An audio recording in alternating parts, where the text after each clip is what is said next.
जी sir, time हो गया sir, start कर लें क्लास।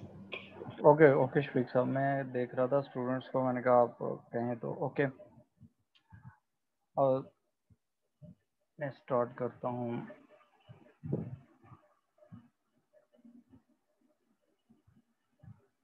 ओके, अस्सलाम वालेकुम स्टूडेंट्स, बिस्मिल्लाहिर रहमानिर रहीम। My name is Jaleel Ahmed and I am associate member of Cost and Management Accountants of Pakistan.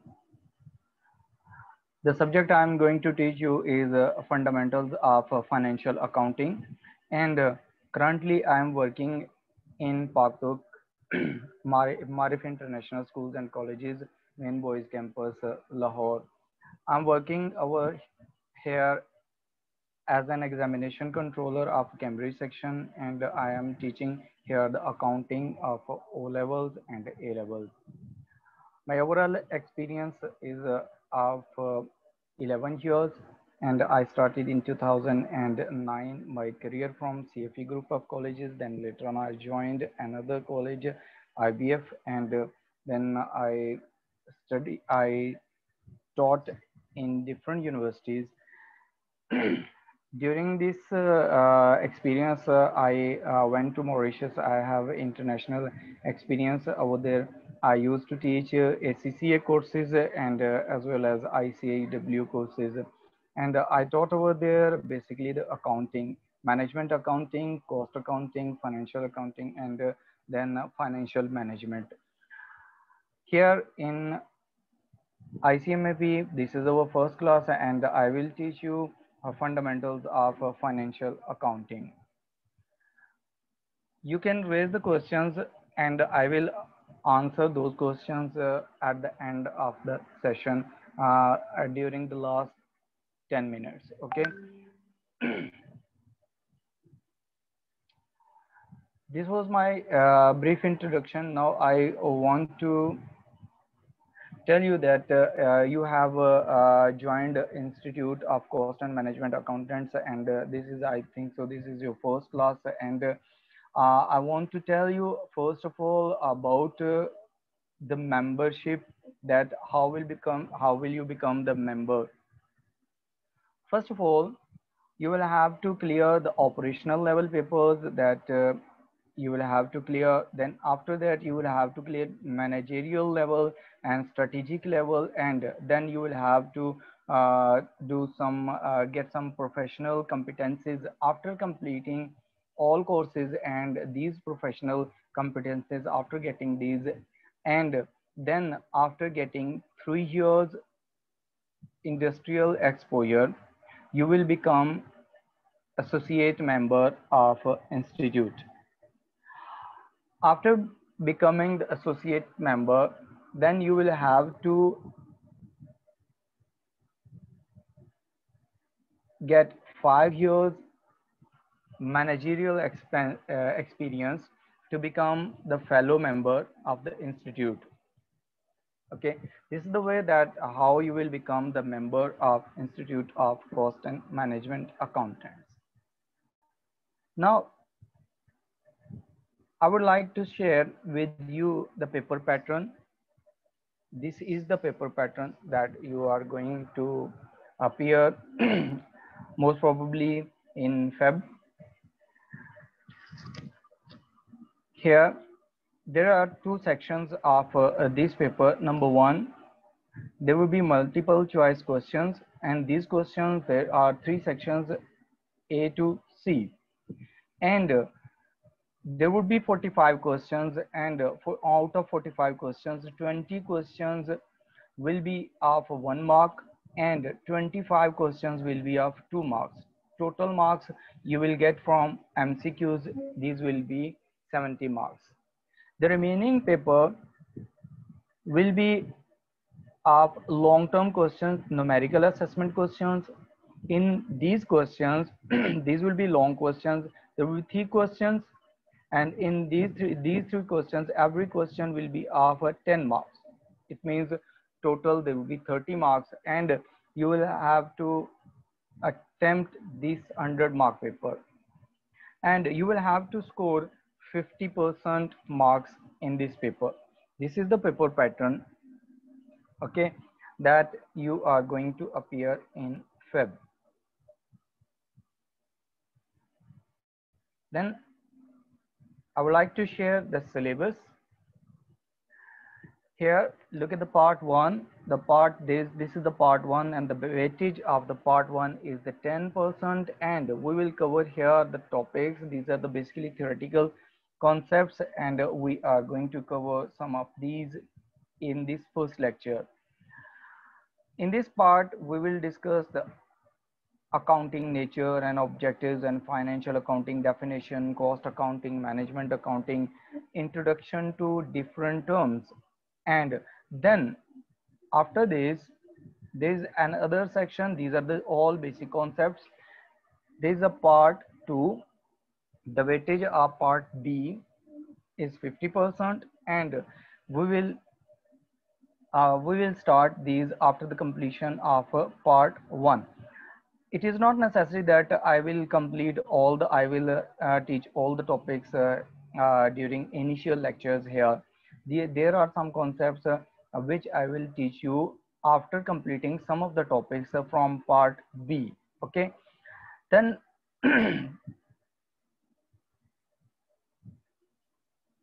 the topics we are going to do here in this part B: source documents, then the second, double entry systems and ledgers, and then the trial balance, income statements and accruals and prepayments, tangible non-current assets, intangible non-current assets, and bad debts,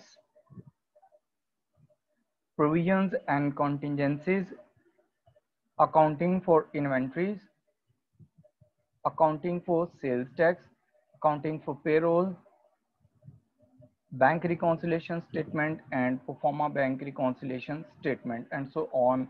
There is another topic that is related to the errors.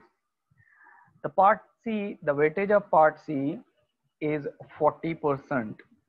Okay. The weightage of part A is only 10%, but it doesn't mean that you will not focus on this part A. You will have to focus because you will learn the basic concepts from this area. After learning the basic concepts, you will be able to deal with the part B and then part C of the syllabus that contains all 90% of the weightage, part B and C. Okay. In part C, we will do here the sole trader accounts, company accounts, manufacturing accounts, incomplete records, and then incomplete income and expenditure account that is related to basically non-profit organizations. And then we'll do the statements of the cash flows, financial accounting ratios. Okay, this is the syllabus that we will do during till Feb. And in Feb, during the mid of the January, we will be able to complete the syllabus, and then after that, we'll do some revision, we will do some mock, and after that, you will appear in examination. Okay. Now, I would like to tell you the recommended books.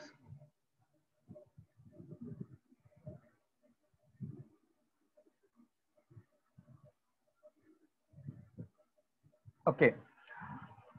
You will buy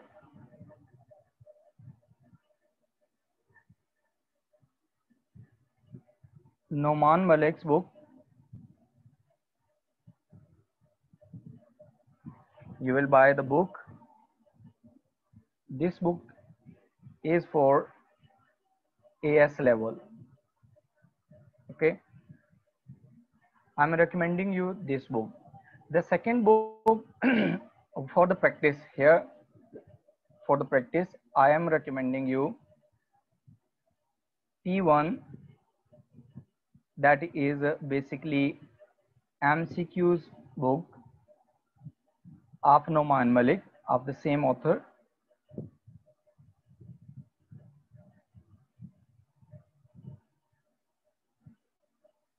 And the article is 111. Article number is 111. You will purchase the same book, because if you will purchase a different book, then there will be a problem. In second here, you will purchase P1 MCQs of Noman Malik. Okay, you will purchase this book. This will be topical solved papers.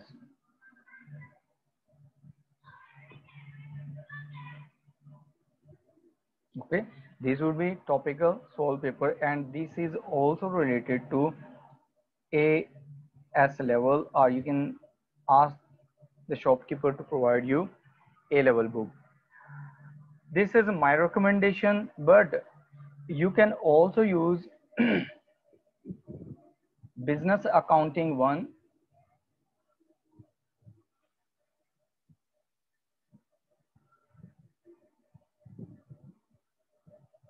Frank Wood.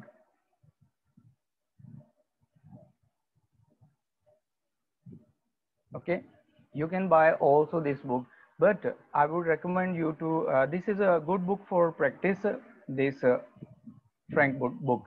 Okay, according to your syllabus, but I would recommend you to purchase Noman Malik's book. Plus ICMAP will provide you books, online books.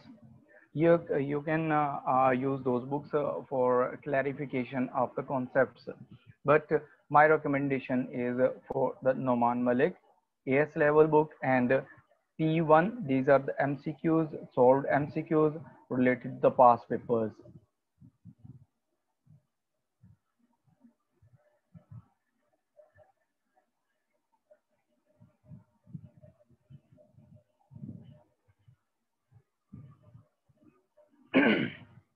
Okay, after discussing this discussion of the syllabus and the paper pattern, I would like to start with the basic concepts of accounting. What is basically accounting? Accounting is an art of recording. You can see on the screen, this is in red. This is an art of recording, classifying, and summarizing the financial transactions of an organization, of a business, or you can say of a business. What does it mean by a financial transaction? Financial transactions are those transactions which are in monetary terms, which are in monetary terms. Okay. For example, if when you buy some goods, that definitely you will pay some money. It means that is a financial transaction. When you buy some building, some home or something else, like if you buy some grocery, definitely you will pay in monetary terms. That will be considered as a financial transaction. What business do? Business record those transactions and then they classify and summarize those transactions. Sometimes they add another word after summarizing. They can say that the interpretation, interpret financial transactions. Interpretation we will do at the end when we will do the ratios, then we will interpret the financial statements of the organization. Okay, then when we further move, then what is the recording? Or the recording is basically preparation of journal entries, and recording, you can say recording in the books of accounts. Then the second thing is the classification. What is the classification? Classification means preparation of the ledger accounts. And then trial balance. What does it mean by trial balance? Summarization. Summarization, when you summarize the result, you prepare the trial balance and the financial statements of an organization. This is overall accounting. So the accounting is, there are three things involved in the accounting: recording of the financial transaction, classification of the financial transaction, and summarization of the financial transaction. This is called accounting. Here is the accounting cycle. It will help you to understand the process that is used to record the financial transactions of an organization. Okay, look here. The financial transaction, first of all, there would be some financial transaction like you buy goods, or the organization buy goods, or organization sell some goods, or organization buy some building, or some business by pay some wages or salaries. These are all financial transactions. These transactions are first of all recorded, and in recording you will prepare, you will say that this is a journalization of the entries. This is called preparation of journal entries. Okay. After the preparation of journal entries, what will you do? Then you will prepare ledger accounts. Ledger accounts are prepared. When ledger accounts are prepared, after the preparation of ledger account, we will study these one by one. Then after the preparation of ledgers, trial balances are prepared, and then the financial statements are prepared.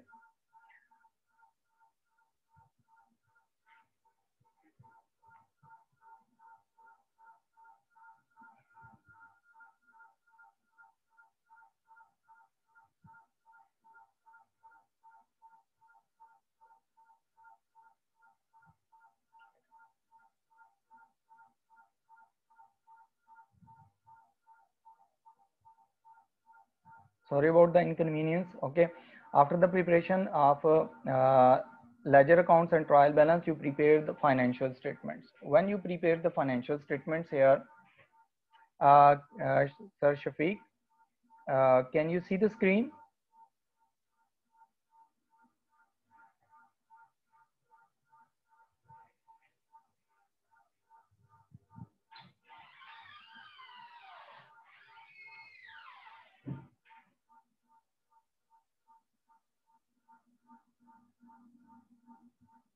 Ji sir, कोई issue आ रहा है sir? मैं ये पूछ रहा हूँ, आपसे पूछ रहा हूँ, मैंने कहा इज देयर एनी प्रॉब्लम? आपको शो हो रहा है सब कुछ? नहीं, प्रॉब्लम तो कोई नहीं सर। ओके, वो मुझे शो हो रहा था, शायद मुझे लगा कि कोई प्रॉब्लम है। ओके नहीं सर, ओके, बिल्कुल सब कुछ okay sir. Okay, here in financial statements, when we prepare the financial statements, there are different financial statements. We prepare the income statement first. Income statement is prepared, and the second one we prepare statement of financial position.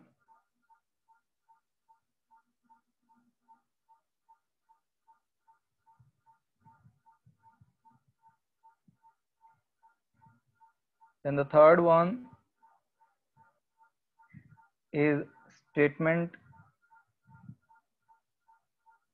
of changes in equity.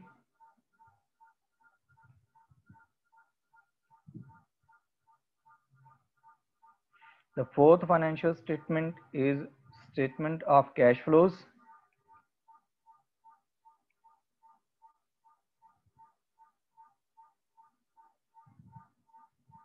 And the fifth one is disclosures or notes to the accounts. Okay, here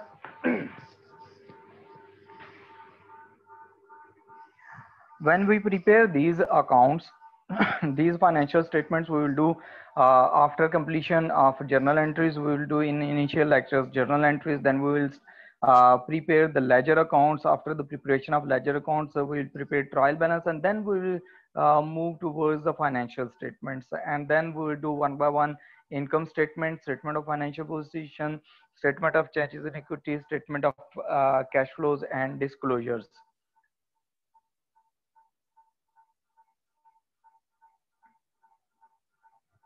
Okay, then there are different headings that there are different things that you must keep in your mind. You will have to memorize if you want to do accounting properly.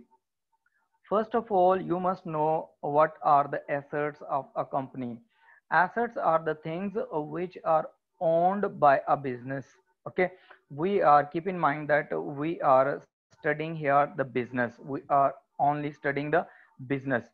When we study business here, it means that a business, there is a concept of separate business entity.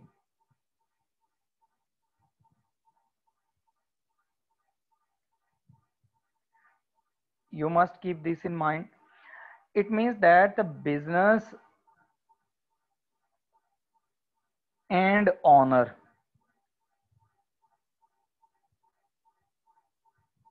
are different. Okay, assets of the business will never be considered the assets of the owner.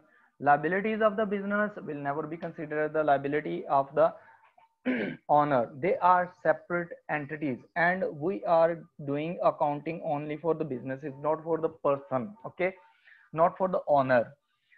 Here, first of all, the things which are owned by a business, normally land, which is owned by a business, not owned by the owner. Okay, if the land is owned by some owner, it doesn't mean that that is the asset of the business. Then the building, if the building is owned by the owner, this is this will not be considered an asset. Okay, if that building is owned by the business, then that will be considered as a as an asset. Then the premises are collectively land and building. These are called building premises, and the premises are also the assets of the business. Then furniture, which is used by a business for business purposes. आप जैसे आप office में जाते हैं, आप banks में जाते हैं, तो वहां पर जो भी फर्नीचर पड़ा होता है, that is the asset of that bank or that business. Fixtures are the things which are attached in offices, like आपके AC हो गए, आपके fans हो गए, these are called fixtures. Okay, then fixtures and fitting and computers, these are all assets.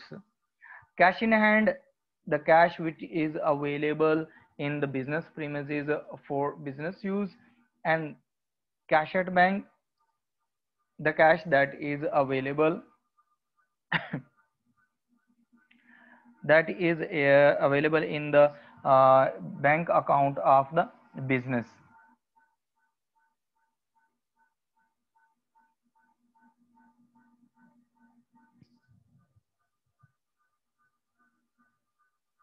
Okay, then inventories are the unsold goods. Inventory is the unsold goods at the end of the period. If you are running a business and at the end of the business there are some unsold goods, those will be known as inventory or stock. Then trade receivables are those persons to whom you have sold goods on credit. ठीक है, business जब चीजें cell करता है, आपने normally retailers देखे होंगे या आपने होलसेलर्स देखे होंगे, व्हेन दे सेल गुड्स, तो उन गुड्स को वो कैश में भी सेल करते हैं, उन गुड्स को वो क्रेडिट पे भी सेल करते हैं.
अस्सलाम वालेकुम. Okay, I'm telling you that what are the trade receivables. Trade receivables हमारे पास वो लोग होते हैं जिनको आपने क्रेडिट पे गुड्स सेल की होती हैं, ठीक है. जब बिजनेस सेल करता है गुड्स तो बिजनेस नॉर्मली ये करता है कि कैश में भी सेल करता है, क्रेडिट पे भी सेल करता है, ठीक है. अगर तो क्रेडिट पे सेल हो रही हैं, ठीक है, तो उनको हम कहते हैं, उनको नेम हम देते हैं ट्रेड रिसीवेबल्स, ठीक है. Those are called trade receivables. अच्छा, इसमें हमारे पास यहाँ पर ना कुछ आप, मैंने कहा था वैसे तो मैं question answer at the end address कर लूंगा, but there are some questions from the Qasim Javed. He is saying that the what is the book name. तो वो मैंने बुक का नेम आपको बताया था कि आपने एएस लेवल की अकाउंटिंग परचेज करनी है. I am writing here again, okay, as level accounting by Noman Malik.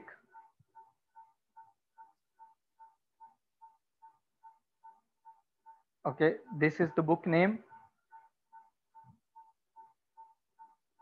Okay, the second I told you that कि आपने जो प्रैक्टिस बुक लेनी है, प्रैक्टिस के लिए this is the MCQs book. You will purchase the book of the same author, ठीक है. आपको जो सेम ऑथर होगा उसी से आपने परचेज करनी, उसी की परचेज करनी है. This will be P1 AS level and the author is Noman Malik. Okay, and you will purchase the article number. I am again telling you that the article number, what is the article number? Article number is 111. I hope के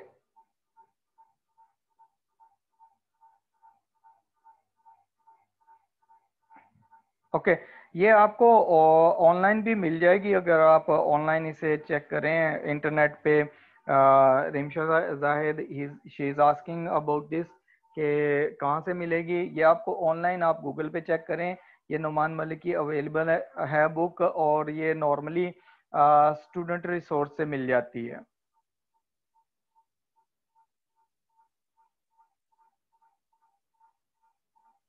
okay, आपको यहाँ से मिल जाएगी. You can search this on Google, ठीक है, ये आपको easily मिल जाएगी. चलें ठीक है अहमद रज़ा. ओके, शुरू में मैं आपको उर्दू में ही बताता हूँ चीज़ें, but later on will have to use this language because आपको पेपर जो अपीयर होना है आपने वो इंग्लिश में ही लिखना है, वहाँ पर उर्दू यूज़ नहीं होगी. बट स्टार्ट में मैं आपको उर्दू में कर देता हूँ, लिख देता हूँ, कोई मसला नहीं है, ठीक है, बता भी देता हूँ उर्दू में.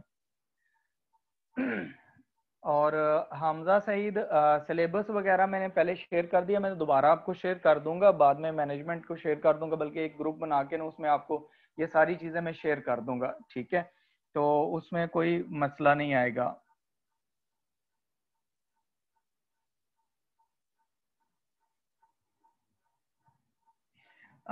सीमा की बुक भी ठीक है मोहम्मद समी, बट उसमें यह है कि आप जो मैं रेकमेंड कर रहा हूँ वो बुक ले लें और उसी की प्रैक्टिस किट भी वही ले लें, इनकी नुमान मलिक की एएस लेवल की.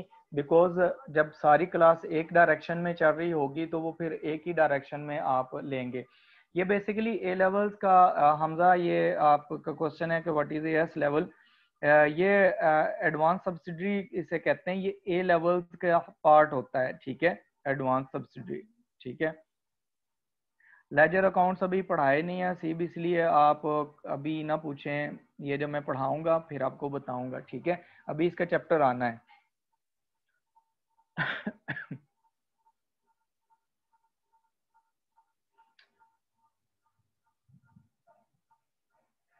Yasir Faiz, yes you can use ICMA books, ठीक है, लेकिन नुमान मलिक की इसलिए कह रहा हूँ प्रैक्टिस की बुक वो किट ले लें, क्योंकि हमने प्रैक्टिस जब करनी है तो उसमें प्रैक्टिस ज़्यादा है, आपके लिए इजी हो जाएगा पेपर क्लियर करना।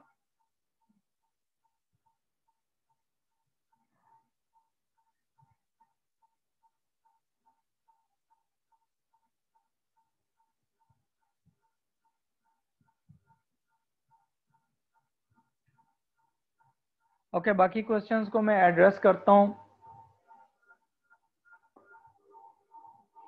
अभी वन बाय वन, ठीक है। पहले मैं थोड़ा सा इसको क्लास को प्रोसीड कर लूँ, फिर आगे चलते हैं। जो क्वेश्चन है आपका सेम, उसमें यह है कि फिजिकल थिंग्स आपने पूछा है कि एसेट्स होती हैं तो फिजिकल भी हो सकती हैं और आपकी नॉन फिजिकल भी हो सकती हैं, इनटेंजिबल भी हो सकती हैं। जब हम प्रोसीड करते जाएंगे आहिस्ता आहिस्ता ये चीज़ें आती जाएंगी, आपको क्लियर होती जाएंगी। इनिशियली जितने चीज़ें पढ़ा रहा हूँ आप उस पर फोकस करें, मैं इसमें एडिशन करता जाऊंगा with the passage of time. If I will teach I will tell each and everything at this level, then you will be confused। बहुत सारे बच्चे ऐसे होते हैं जो आते हैं, उनका बैकग्राउंड इतना मतलब उस तरह का नहीं होता कि वो सारी चीजें इकट्ठी एब्जॉर्ब कर सकें, इसलिए मैं सारी चीजें बताऊंगा, लेकिन आपको वन बाय वन करके बताऊंगा, ठीक है। I hope so the book will be clear, ठीक है। ये मैं आपको दोबारा ये शेयर कर दूंगा, ये चीजें व्हाट्सएप ग्रुप बनाऊंगा, व्हाट्सएप ग्रुप में आपको ये सारी चीजें मैं आपको शेयर कर दूंगा, ठीक है। कि कौन सी बुक आपने यूज करनी है, सिलेबस भी आपको शेयर कर दूंगा, पेपर पैटर्न भी शेयर कर दूंगा, ठीक है। ये स्लाइड्स वगैरह ये जितनी है मैं हेड ऑफिस को दे दूंगा और वो भी आपको शेयर कर देंगे और मैं भी आपको शेयर कर दूंगा। That would become easy for you, ठीक है। अब यहाँ पर देखें हमारे पास ना next we just study that what are the assets. Assets वो चीजें हैं जो एक बिजनेस ऑन करता है, ऑन करता है मतलब उसकी ओनरशिप है, मलकियत है, ठीक है। Then there are basically two types of assets. हमने एसेट्स की टाइप्स पढ़नी है तो टू टाइप्स हैं बेसिकली। नंबर वन है आपके पास, हमारे पास non current assets and number two the current assets. आपको इसमें डिफरेंस क्लियर होना चाहिए, आपने पहले इसमें डिफरेंस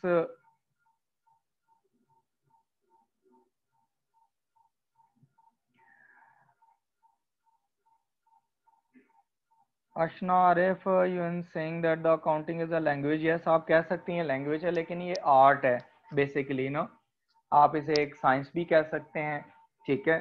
तो वो आपको इस तरह के क्वेश्चन नहीं पूछे जाते एग्जाम में, ठीक है। Okay, look at the type of the assets. Assets जो होते हैं हमारे पास, there are two types, non current assets हैं एंड करंट एसेट्स। जो नॉन करंट एसेट्स हैं, आपका जो अकाउंटिंग पीरियड होता है, पहले अकाउंटिंग पीरियड को समझ लें। अकाउंटिंग पीरियड,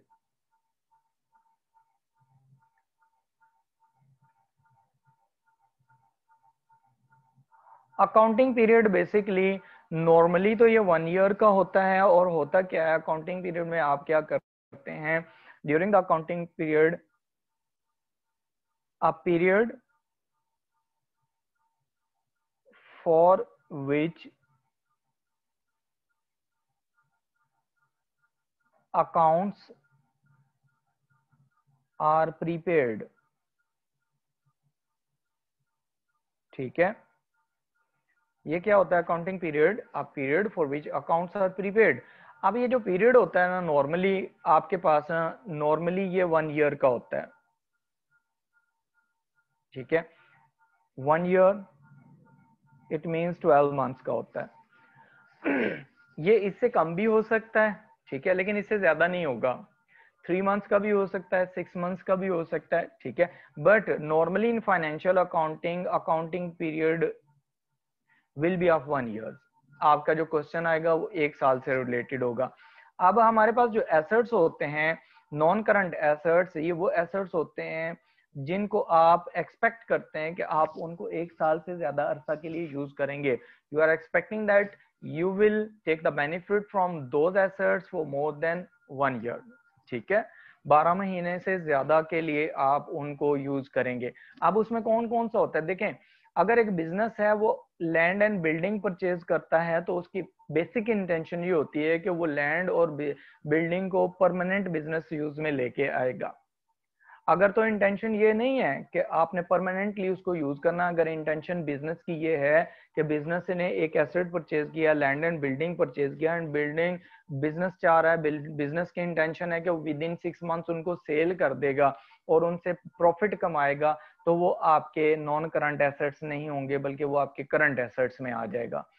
इसी तरह आपके पास जो फिक्सचर्स हैं, जो आपके एसी लगे हुए हैं, जो फैंस लगे हुए हैं परमानेंट बिजनेस यूज के लिए, इसी तरह आपके पास जो कंप्यूटर्स आपने रखे हुए हैं, लैपटॉप्स रखे हुए हैं, कोई व्हीकल्स हैं, व्हीकल्स मींस आपके पास कोई कार्स हैं, या आपके पास कोई बस है, या कोई आपके पास वैन है जो आप बिजनेस के लिए यूज कर रहे हैं।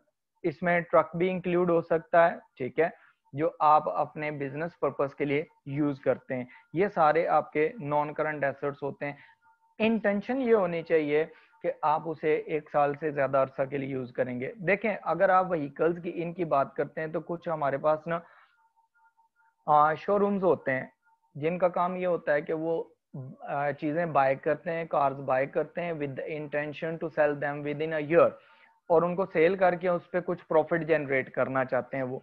तो अगर इस तरह की इंटेंशन है तो वो आप उनको क्या करेंगे, वो आपके पास नॉन करंट एसेट्स नहीं होंगे, वो करंट एसेट्स के अंदर आ जाएंगे। तो करंट एसेट्स हैं the assets which are expected to be used within 1 year. आप ये समझते हैं कि आपकी एक्सपेक्टेशन है कि भाई एसेट आप विद इन 1 ईयर यूज कर लेंगे। जैसे आपके पास कैश इन हैंड पड़ी हुई है, तो ये नहीं हो सकता कि आपके पास ऑफिस में कैश पड़ी हुई है तो आप वो 2 साल 3 साल वही कैश ड्रॉ के अंदर रखे रखें, ऐसा नहीं होता। आप वो कैश यूज करते हैं, ठीक है। सिमिलरली जो आपके पास कैश एट बैंक होती है, वो भी आपके पास क्या है, cash at bank is also current assets. Inventory जो आपके पास अनसोल्ड गुड्स हैं, unsold goods at the end of the period का मतलब ये होता है कि वो आपके पास पड़ी हुई हैं, आपने विद इन नेक्स्ट ईयर उनको सेल कर देना है, ठीक है। सिमिलरली आपके ट्रेड रिसीवेबल्स हैं, ट्रेड रिसीवेबल्स मैंने आपको अभी बताया, यहाँ ऊपर के ट्रेड रिसीवेबल्स जो होते हैं वो लोग होते हैं जिनको हम क्रेडिट पे गुड्स सेल कर देते हैं, ठीक है। उनको क्या करते हैं, हम क्रेडिट पे गुड्स सेल करते हैं। जब हम उनको क्रेडिट पे गुड्स सेल करते हैं तो उसमें ये होता है कि हमने फ्यूचर में उनसे पैसे लेने हैं, ठीक है। जब हम उनसे फ्यूचर में पैसे अमाउंट रिसीव करेंगे within a month, within 2 months, within 3 months, within a year we are expecting to receive. जैसे जब आप गुड्स सेल करेंगे तो आपके पास उस टाइम ये होगा कि आप जब गुड्स सेल करेंगे आपकी इंटेंशन ये होती है कि आप इनसे पैसे, आपने लिखा होता है कि विद इन 15 डेज आपको पेमेंट करनी है। जैसे रिटेलर सेल करते हैं या होलसेलर सेल करते हैं या कोई बिजनेस सेल करता है तो ऊपर लिख देता है कि विद इन 15 डेज आपने पेमेंट करनी है, विद इन 20 डेज करनी है, विद इन अ मंथ करनी है, विद इन 2 मंथ्स करनी है। तो आप ये कर रहे होते हैं, you are expecting to receive those money from those people, these are your current assets, ठीक है। Is that clear? अब यहाँ पर हमारे पास नेक्स्ट जो चीज है that is related to the liability. Second concept जो है आपने उसको जो करना है that is liability.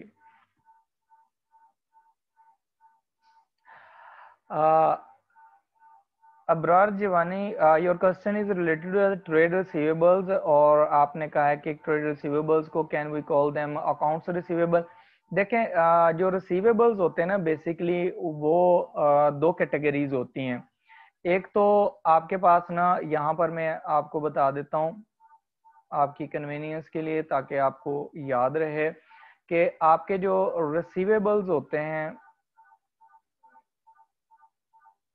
There are 2 types of receivables. एक आपके पास होते हैं ट्रेड रिसीवेबल्स और एक आपके पास अदर रिसीवेबल्स होते हैं, ठीक है। ट्रेड रिसीवेबल्स को आपने गुड्स सेल की होती हैं, गुड्स सोल्ड ऑन क्रेडिट, ठीक है, गुड्स सोल्ड ऑन क्रेडिट। आपने उनको क्रेडिट पे चीजें सेल की हैं, आप उनसे फ्यूचर में पैसे ले लेंगे। अदर रिसीवेबल्स में क्या हो सकता है, for example if you have provided loan, आपके बिजनेस ने किसी को लोन प्रोवाइड कर दिया है, तो उस पे जो इंटरेस्ट अर्न किया है, इंटरेस्ट इज स्टिल रिसीवेबल, ठीक है, ये आपका हो सकता है, आप अदर रिसीवेबल्स में कंसीडर कर सकते हैं। तो बेटर ये है कि आप टर्म जो है वो यूज करें जो स्टैंडर्ड यूज करता है, स्टैंडर्ड में ट्रेड रिसीवेबल्स जो है ये टर्म आप यूज करें, ठीक है, ये बेटर है। अकाउंट्स रिसीवेबल सम बुक्स में यूज हो रहा है, ठीक है, आप जब रीड करेंगे तो वो अकाउंट्स रिसीवेबल का यही मतलब है।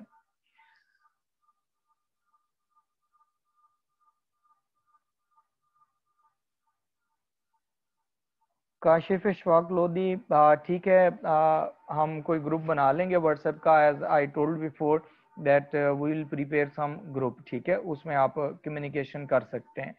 तो वो मैं आपको नंबर दूंगा एट द एंड, तो एक ग्रुप क्रिएट करूंगा, आपको मैं फिर उसमें ऐड अप कर लूंगा, या किसी एक स्टूडेंट को कह देता हूँ, वो आपका सीआर होगा एंड ही विल क्रिएट, ठीक है।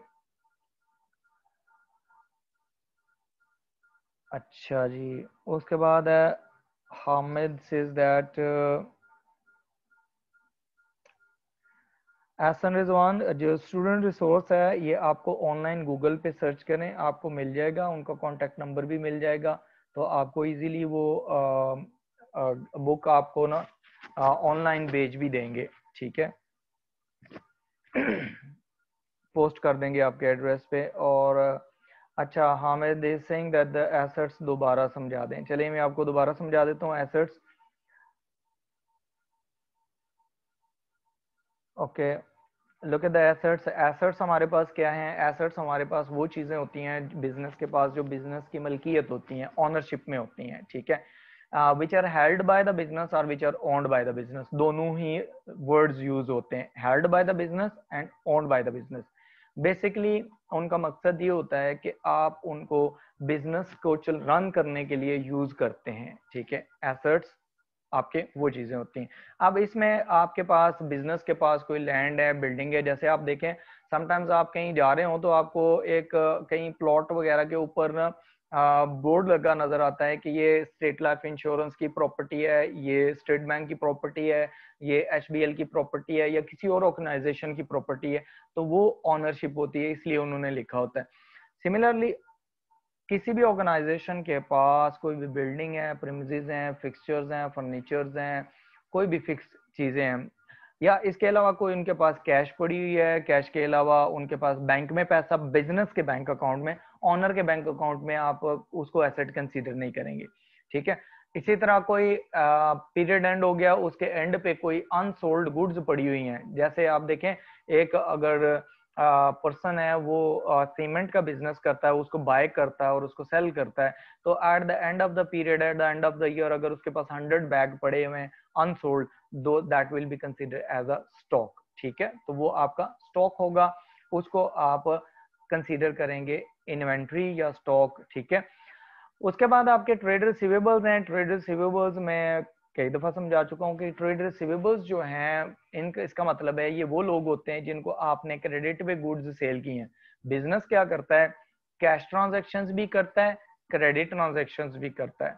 तो जो बिजनेस जो है कैश पे सेल नहीं कर रहा, अगर क्रेडिट पे सेल कर दिए हैं, किसी कस्टमर ने कहा है कि मेरे पास पेमेंट नहीं है, मैं with in 15 days 2 months 3 months कर दूंगा आपको पेमेंट, तो उसको कहते हैं कि ये हमारे पास ट्रेड रिसीवेबल है। गुड्स तो सेल कर दी बुक्स में, उसे ट्रेड रिसीवेबल कंसीडर करते हैं, because business will receive money from that person in future, ठीक है।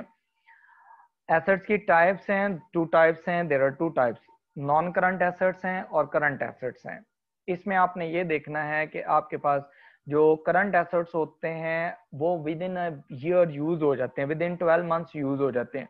जो नॉन करंट एसेट्स होते हैं वो आपके मोर देन 1 ईयर आप एक्सपेक्ट करते हैं कि वो आपके पास मोर देन 1 ईयर यूज होंगे, ठीक है, those are known as non current assets. तो नॉन करंट एसेट्स में जो भी आप परमानेंट बिजनेस यूज के लिए एसेट लेते हैं वो आपके आ जाते हैं, जैसे कि लैंड एंड बिल्डिंग है, प्रीमिसेस है, फिक्सचर्स एंड फिटिंग हो गए, कंप्यूटर सिस्टम्स हो गए, लैपटॉप्स हो गए, जो आप परमानेंट यूज के लिए इसी तरह आपने कोई कार्स खरीद ली है, आपने कोई बस खरीद ली है, जैसे आप उसके लिए आप वैन वगैरह परचेज कर रहे हैं एम्प्लॉयज को पिक एंड ड्रॉप देने के लिए। इसी तरह अपने आपने कोई ट्रांसपोर्टेशन व्हीकल परचेज कर ली है, जैसे आप कोई ट्रक परचेज कर लेते हैं, कोई लोडर परचेज कर लेते हैं अपनी गुड्स की मूवमेंट के लिए, that is also known as non current asset. और द करंट एसेट्स हैं विद इन 1 ईयर यूज हो जाएंगे। उसमें हमारे पास कौन कौन से एसेट्स आते हैं? कैश इन हैंड आता है, कैश एट बैंक आता है, इन्वेंट्री आता है, ट्रेड रिसीवेबल्स आता है। ये वो एसेट्स हैं जो आप with in a year use कर लेंगे, इनका बेनिफिट आप ले लेंगे।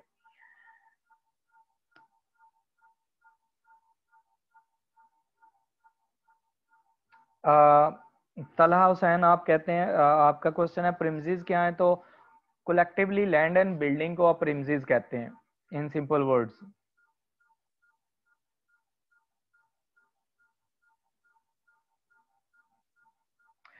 आमिना शहजाद आपका क्वेश्चन है कि बुक कब परचेज कर लें? आप एज सुन एज इसको परचेज कर लें, बिकॉज जब हम प्रैक्टिस करेंगे तो मैं आपको क्वेश्चन शो करूंगा स्क्रीन पे, आपके पास वही क्वेश्चन आपके पास भी होगा और आप इजीली उसको कर लेंगे, अदरवाइज आपको बाद में वो समझने में मुश्किल होनी है।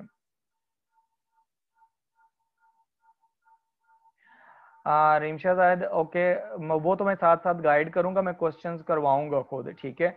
मैं आपको यहाँ पर स्क्रीन पे क्लास में क्वेश्चन शो करूंगा, मैं यहाँ पर सॉल्व करूंगा, आप लोगों को कुछ होमवर्क में दूंगा, फिर then you can ask those question if there will be some problem, ठीक है, वो आप पूछ सकते हैं, उसमें कोई मसला नहीं है। मोहम्मद आदिल, टेंजिबल एसेट्स तो हमने अभी पढ़े नहीं है। टेंजिबल एसेट्स फिजिकल एसेट्स होते हैं जिनकी फिजिकल एग्जिस्टेंस होती है, ठीक है, अभी हम पढ़ेंगे। और उसके बाद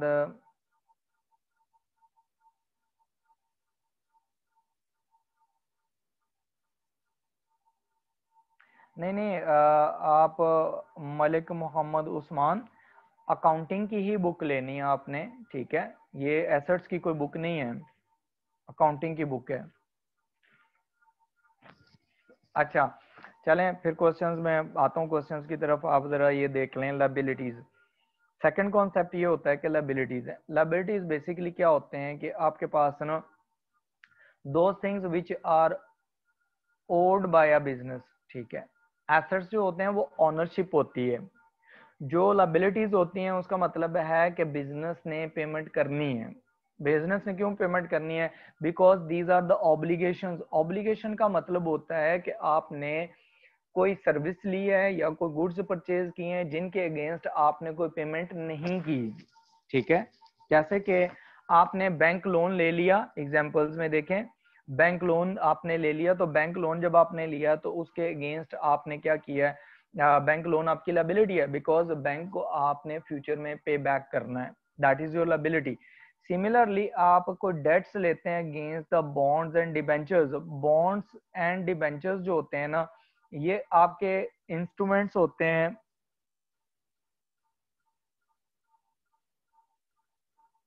ठीक है, या आप इनके अगेंस्ट लोन ले लेते हैं, इनके अगेंस्ट, ये फाइनेंशियल इंस्ट्रूमेंट्स होते हैं, ठीक है, जिनके अगेंस्ट आप क्या कर लेते हैं? लोन ले लेते हैं। फॉर एग्जांपल कंपनीज क्या करती हैं, उन्हें जब लोन की जरूरत पड़ती है वो बैंक में जाती हैं, बैंक से पैसा ले लेती हैं, या वो क्या करती हैं कुछ बॉन्ड्स इशू कर देती हैं, डिबेंचर्स इशू कर देती हैं। उसमें क्या होता है कि उन्होंने प्रॉमिस किया होता है कि in future after some specific time, जैसे 5 साल बाद, 10 साल बाद, business will repay the loan, ठीक है। तो वो जब रीपे करेगा, प्लस वो उसमें ये भी कर देता है कि बिजनेस उसमें से लोन भी रीपे करेगा प्लस इंटरेस्ट भी पे करेगा, दोनों चीजें होंगी उसमें, ठीक है। अब यहाँ पर देखें, नेक्स्ट है ट्रेड पेबल्स। जैसे हमारे पास ट्रेड रिसीवेबल्स हैं, सिमिलरली उसके ऑपोजिट जो होते हैं ना वो ट्रेड पेबल्स होते हैं। ट्रेड पेबल्स बेसिकली वो सप्लायर्स हैं, क्रेडिट सप्लायर्स आप इन्हें कह सकते हैं, क्रेडिट सप्लायर्स, कि आपने इनसे क्रेडिट पे चीजें परचेज की हुई हैं। जब आपने क्रेडिट पे परचेज की हुई हैं तो you will pay them in future, ठीक है, आप उन्हें क्या करेंगे?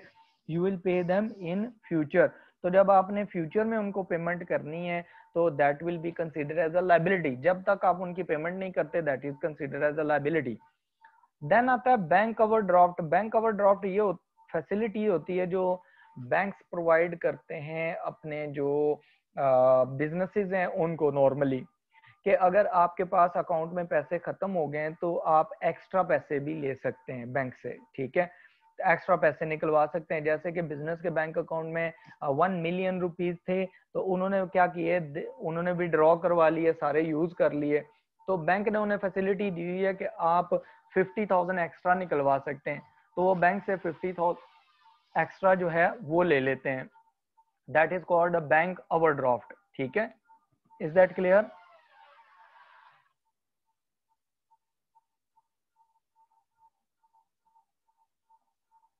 सैम साहब, हाँ जी, वेबसाइट एसेट होती है।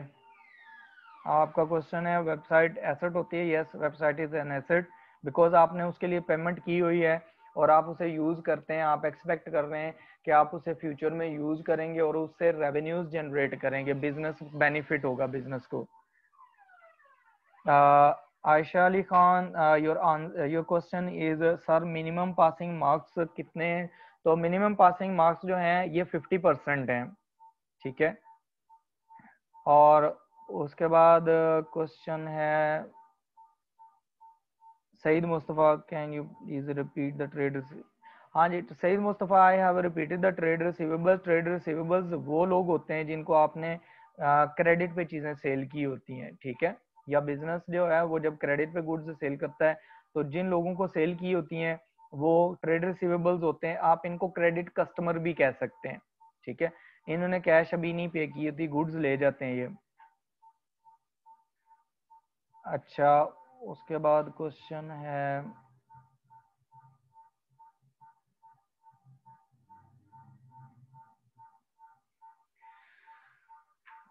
डिबेंचर्स का।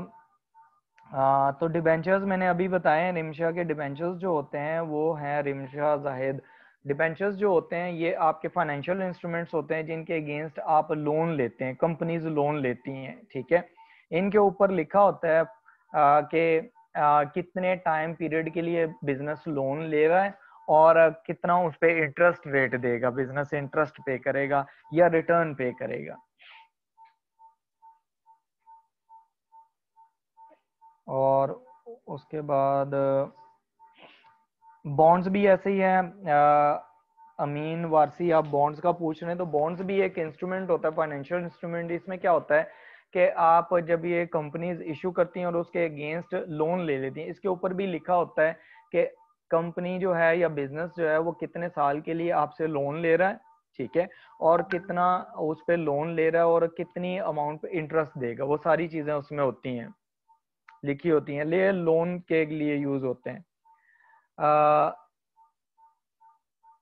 Hasan Uzzamam, bank overdraft, you are asking about the bank overdraft. तो बैंक ओवरड्राफ्ट जो होती है ये फैसिलिटी होती है जो बैंक की तरफ से प्रोवाइड की जाती है नॉर्मली बिजनेसेस को, कि अगर उनके अकाउंट में पैसे खत्म हो गए हैं तो they can withdraw extra money, ठीक है, तो वो एक्स्ट्रा भी उसमें से निकलवा सकते हैं।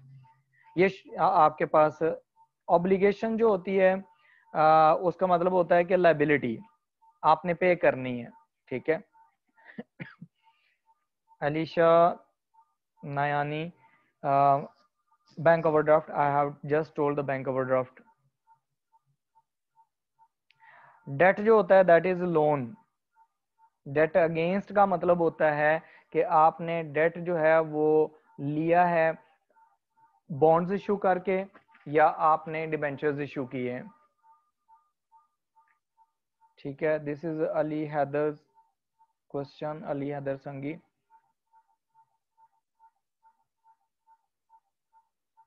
अच्छा, एग्जाम्शन वाले हैं, जैन अली पूछ रहे हैं कि जिनको एग्जाम्शन मिली है अकाउंटिंग में वो लेक्चर लेना है, तो लेक्चर ले लें तो बेटर होगा, क्योंकि इसमें कॉन्सेप्ट थोड़े से डिफरेंट आ जाते हैं, थोड़ा सा बेटर हो जाएगा आपकी इम्प्रूवमेंट। बेशक आप एग्जाम में अपीयर हो ना हो, but it is better to take the class. अच्छा जी, मलिक, हाँ, ट्रेड पेबल्स पूछ रहे हैं Malik Mohammad Usman about the trade payables. Trade payables basically आपके क्रेडिट सप्लायर्स होते हैं, वो लोग जिनसे आपने क्रेडिट पे गुड्स ली होती हैं। जैसे आप देखें कि आपका बिजनेस है कार्स को बाय करना और सेल करना, this is your trading business. आप जब कार्स बाय करते हैं तो अगर आप वो क्रेडिट पे ले रहे हैं तो that is your trade payable, कि आपने उसको फ्यूचर में पेमेंट करनी है, ठीक है।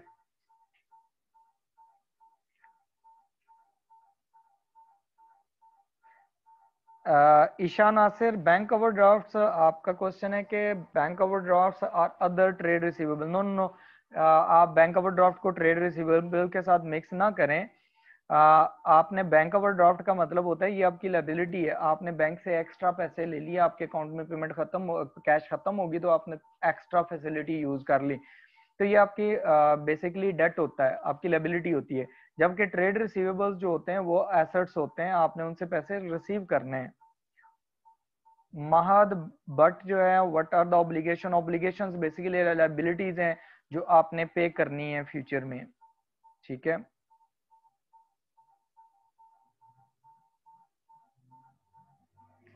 मोहम्मद यजदान, यस, अभी हम बेसिक से स्टार्ट करेंगे डेफिनेटली। बहुत सारे लोग यहाँ पर न्यू कमर्स हैं, उनको भी हमने लेके चलना है। बॉन्ड्स को मैंने रिपीट कर दिया, मोहम्मद अमीन वारसी दोबारा से अभी, ठीक है।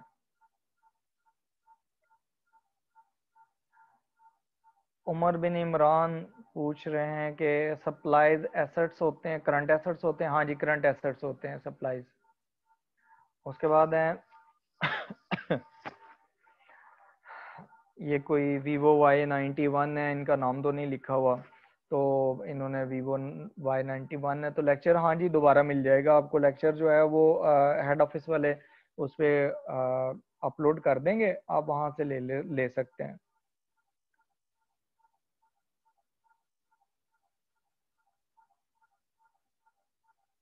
डिबेंचर्स का रिमशा में बता चुका हूँ कि ये इंस्ट्रूमेंट्स होते हैं जिनके अगेंस्ट आप इशू करके ना बिजनेस जो है वो लोन लेता है।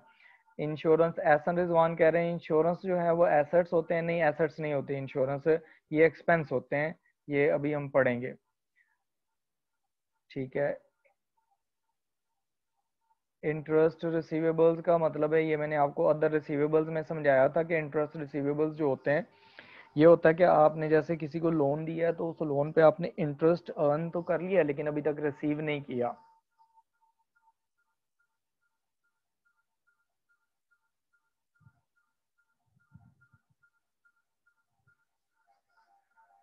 अच्छा, ये जो जैन अली हैं, बैंक ओवरड्राफ्ट में नॉर्मली तो इंटरेस्ट चार्ज नहीं होता, लेकिन ना ये होता है कि अगर आप उस लिमिट से जो जितने टाइम लिमिट के लिए ओवरड्राफ्ट फैसिलिटी दी गई है उससे एक्सीड कर दें तो फिर चार्ज होता है इंटरेस्ट।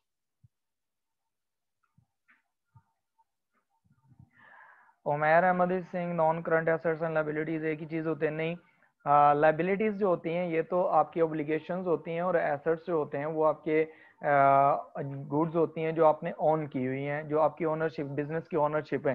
तो ये different things are totally, these are totally different things. Saad Mustafa Singh, the bank overdraft loan ही होता है। लोन का वर्ड आप नॉर्मली इसमें यूज नहीं करते, इसे लोन का मतलब होता है कि आपने लॉन्ग टर्म लोन ले लिया है किसी से ना, जैसे बैंक से लोन लिया तो वो आपने 5 साल 10 साल के लिए लिया है। लेकिन जो बैंक ओवरड्राफ्ट फैसिलिटी होती है वो तो कुछ पीरियड के लिए होती है, कुछ मंथ्स के लिए होती है, ठीक है। साद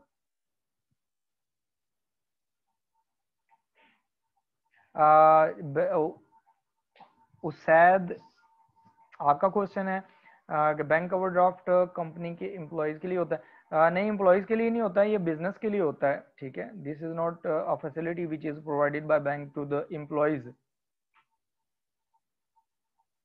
if you don't mind can you please elaborate the bonds and debentures again? Muhammad Mukarram, bonds and debentures आपको मैंने बताया, अभी भी कई दफ़ा बता चुका हूँ, काफ़ी दफ़ा, कि बॉन्ड्स एंड डिबेंचर्स जो होते हैं इन ये कंपनीज इशू करती हैं, पब्लिक को इशू कर सकती हैं, किसी बैंक में इशू कर, किसी बैंक से उसके अगेंस्ट लोन ले सकती हैं, जिसके ऊपर ये मेंशन होता है कि कंपनी कितना लोन ले रही है, उस पर कितना इंटरेस्ट पे करेगी और कितने टाइम पीरियड के लिए ले रही है, ठीक है।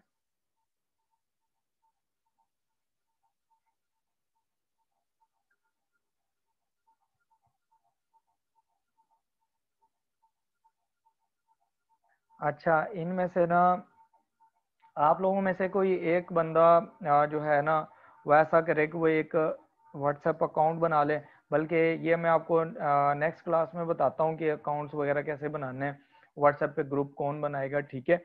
Will decide this in next class, ठीक है। तो अगली क्लास तक के लिए अभी तक हमने बेसिक थोड़ा सा भी पढ़ा है, ठीक है। नेक्स्ट क्लास में इन सारी चीज़ों को आपको जो जो मसले होंगे, एसेट्स में कोई मसले हैं तो वो हम नेक्स्ट क्लास में डिस्कस कर लेंगे, ठीक है, उसमें कोई प्रॉब्लम नहीं है। अच्छा, इसमें एक है यहाँ पर क्वेश्चन, ठीक है, जिनके क्वेश्चंस में एड्रेस नहीं कर सका वो दोबारा क्वेश्चन लिख सकते हैं ताकि मैं उनको दोबारा एड्रेस कर दूं, ठीक है। Okay, now let's proceed with the topic. Liabilities जो हैं वो अभी हम पढ़ रहे थे कि लाइबिलिटीज जो हैं ये आपकी ऑब्लिगेशंस होती हैं बिजनेस की, कि बिजनेस ने किसी को पेमेंट करनी है फ्यूचर में, उसने क्यों करनी है, उसमें टाइप्स हम पढ़ लेते हैं। What are the types of the liabilities? Liabilities के there are two types, like आपके एसेट्स की तरह non current liabilities and current liabilities. if you are expecting to pay some loan or some debt after 1 year, ठीक है, that is non current liability।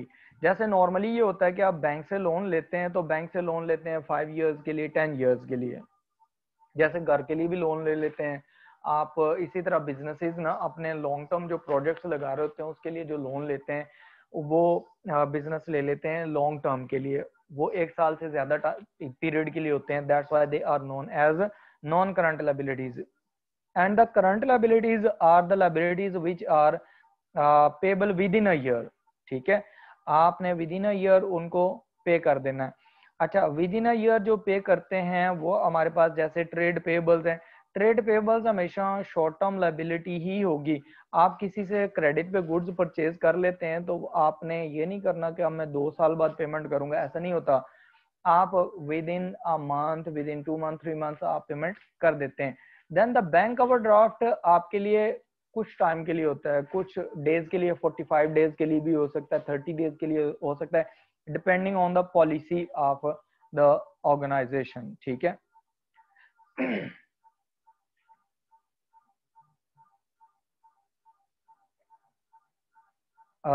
ये जो एक क्वेश्चन आ रहा है, इनका ना नाम वगैरह तो नहीं आ रहा, इन्होंने कहा can you repeat interest receivable. तो इंटरेस्ट रिसीवेबल जो होता है बेसिकली मैंने बताया कि आपने किसी को लोन दे दिया है, जैसे बैंक लोन्स इशू करते हैं तो उसके अगेंस्ट इंटरेस्ट जनरेट करते हैं, तो इंटरेस्ट जो होता है वो रिसीवेबल है। अगर कस्टमर ने अभी तक पे नहीं किया तो that will be the asset of the business. आपका उमर आपका आंसर भी दे चुका हूं कि इसका बैंक ओवरड्राफ्ट वगैरह का ये आंसर्स हो चुके हैं, मैं आप रिपीट कर रहे हैं क्वेश्चंस।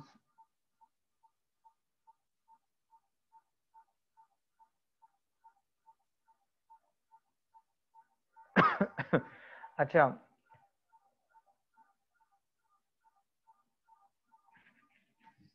ओके, अब देखें हमारे पास नॉन करंट लायबिलिटीज में आपके बैंक लोन आएगा, debt against that bonds and debentures आएगा।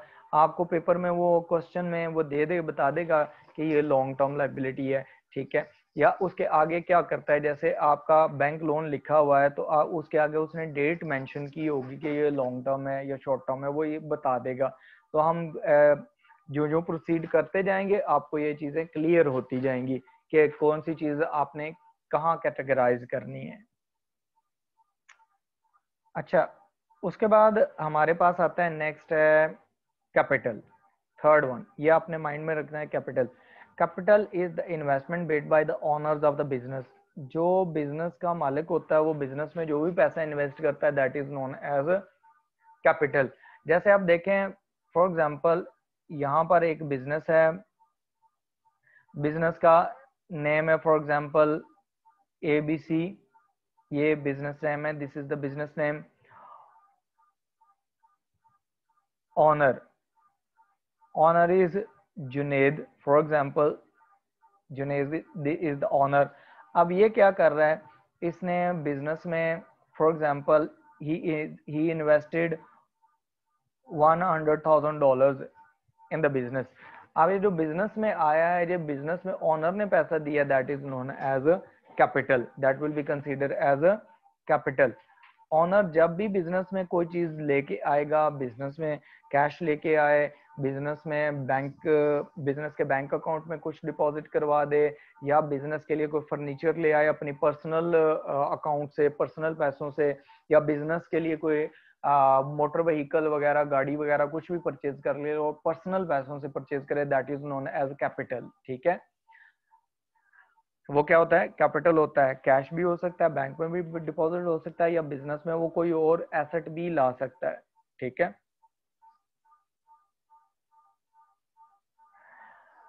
बैंक ओवरड्राफ्ट मोहम्मद ताहा, कंडीशंस होती हैं, लेकिन उसमें ये होता है कि नॉर्मली बिजनेस के क्योंकि पैसे उनके काफ़ी ज़्यादा होते हैं, तो बिजनेस का ज़्यादा पैसे उन्होंने बैंक में रखे होते हैं, तो बैंक फैसिलिटेट करता है ताकि वो अपने कस्टमर को रिटेन कर ले। ठीक है, और कोई कंडीशंस नॉर्मली नहीं होती।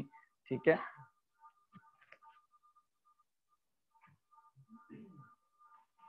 मोहम्मद मुकर्रम, आई कैन वॉलंटियर। ठीक है, उसके बाद बैंक ओवरड्राफ्ट की कोई लिमिट, हाँ डेफिनेटली लिमिट होती है। आपके मोहम्मद अयाज का क्वेश्चन है, लिमिट होती है उसकी कि कितने आप अमाउंट विड्रॉ करवा सकते हैं और कितने टाइम में आपने पे करना है।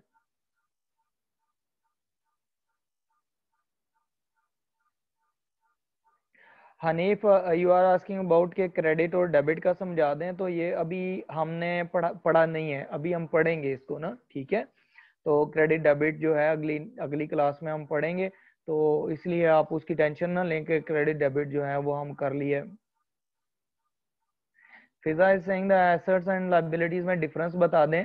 फिजा, जो एसेट्स होते हैं वो आपकी ओनरशिप होती है, आपके मलकियत होती है बिजनेस की। ठीक है, और जो लायबिलिटीज होती हैं वो बिजनेस ने पेमेंट करनी होती हैं, जो भी आपकी लायबिलिटीज ऑब्लिगेशंस होती हैं कि आपने फ्यूचर में पेमेंट करनी है।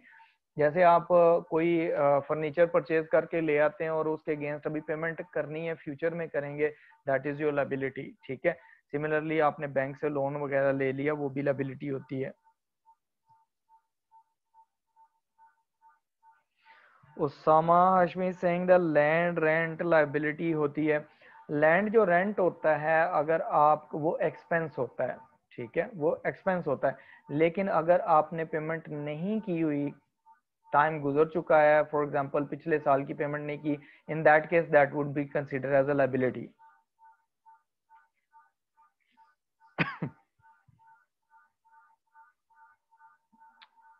Sufiyan is saying, Sufiyan Ali, trade receivable payable trade receivables का डिफरेंस बता दें। ठीक है, ट्रेड रिसीवेबल्स जो होते हैं बेसिकली ये आपके क्रेडिट कस्टमर्स होते हैं जिनको आपने क्रेडिट पे गुड्स सेल की हुई हैं, और ट्रेड पेबल्स जो होते हैं ये क्रेडिट सप्लायर्स होते हैं, इनसे आपने क्रेडिट पे गुड्स परचेज की होती हैं।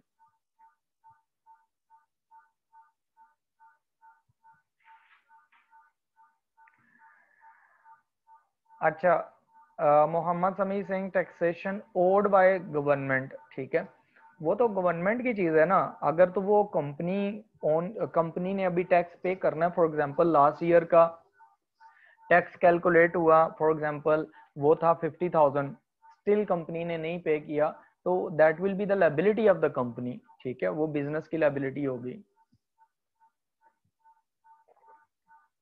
बुक्स का मैंने आपको बता दिया है कि आप को ये स्टूडेंट रिसोर्स से मिल जाएंगी, या किसी भी जो ए लेवल्स ओ लेवल्स की जहाँ से बुक्स मिलती हैं वहाँ से आपको ये मिल जाएंगी। आपके एरिया में शॉप्स होंगी, वहाँ से ओ लेवल्स ए लेवल्स की बुक्स जहाँ से मिलेंगी वहाँ से ये मिल जाएंगी।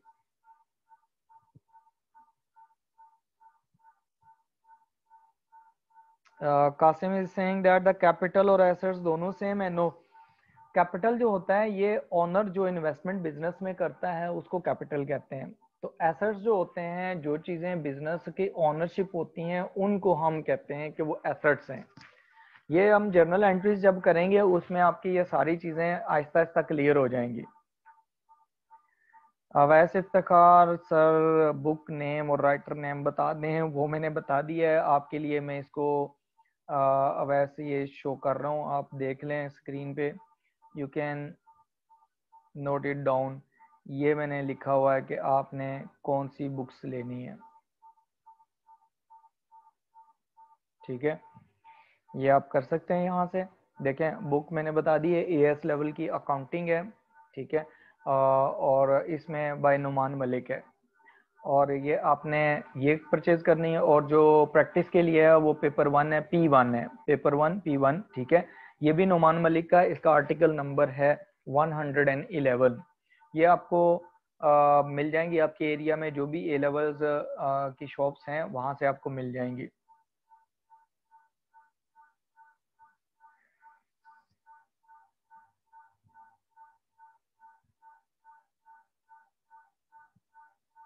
आप जंग में हैं, वीवो Y91 है कोई, ठीक है। ये आपको आपके एरिया से जंग से भी मिल जाएंगी, जहां से आपको ए लेवल की बुक मिलेंगी ना वहां से ये मिल जाएंगी आपको, ठीक है। आप वहां से पता कर लें। अदरवाइज स्टूडेंट रिसोर्स से ऑनलाइन आप परचेज कर लें, वो आपको आपके एड्रेस पे सेंड कर देंगे।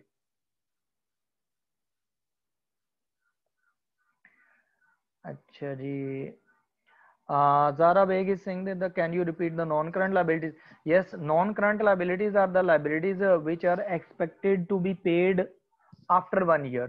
जो भी liabilities जो इसको आप समझते हैं कि आप 1 साल बाद वो रिपीट आप पे होंगी, वो आपकी नॉन करंट लाइबिलिटीज कहलाती हैं, ठीक है।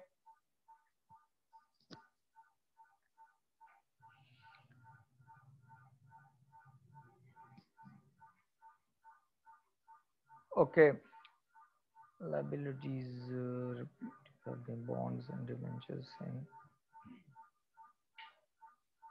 बॉन्ड्स एंड डिबेंचर्स नॉर्मली तकरीबन आप कह लें कि सेम ही होते हैं। डिफरेंस जो होता है वो हम आगे जाके पढ़ेंगे थोड़े से हायर लेवल पे, ठीक है। इस टाइम पे आप कंसीडर कर लें कि वो सिमिलर ही होते हैं। हमाद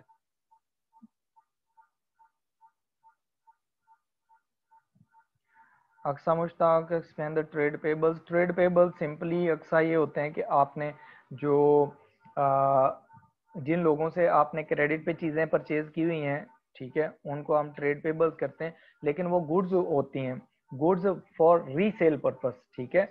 एक गुड्स होती है, एक चीज़ होती है कि आपने कोई चीज़ खरीदी है, जैसे आपने एक कार है, वो परमानेंट यूज़ के लिए आपने ले लिया, बिजनेस परमानेंट यूज़ के लिए, वो नॉन करंट एसेट होगा।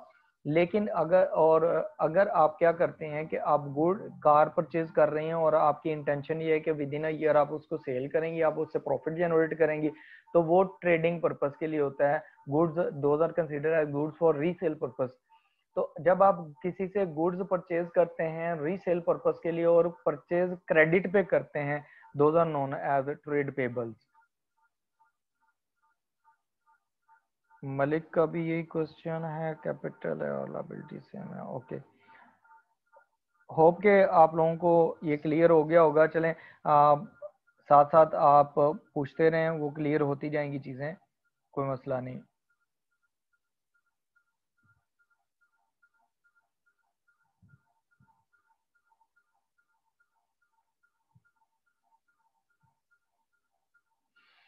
ओके जी, कैपिटल रिपीट करता हूँ। कैपिटल जो होता है आपके पास, जो हमारे पास जो कैपिटल है, एक स्टूडेंट है, he saying that repeat the capital. Capital is basically investment by the owner. Owner ने बिजनेस में जितना पैसा लगाया होता है, दैट इज कॉल्ड कैपिटल, ठीक है।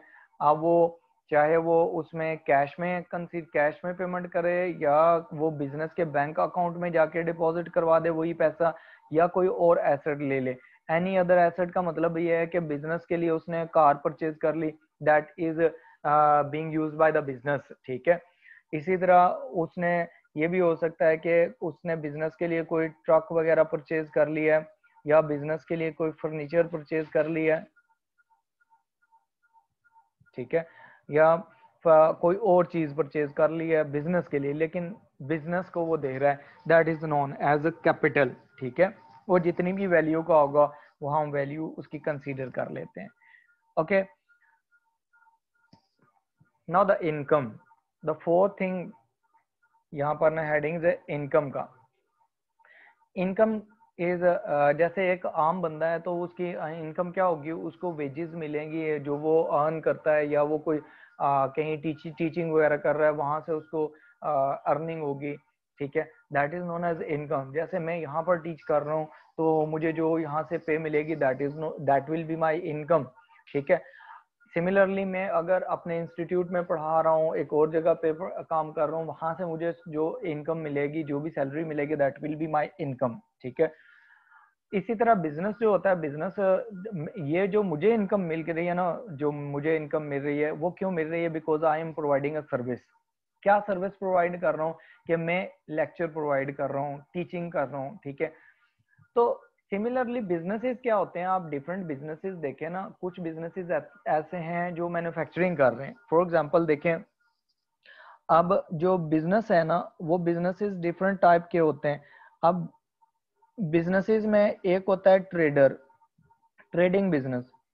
ट्रेडिंग जो होता है ना, वो जस्ट क्या होता है, buying and selling of goods, buying and selling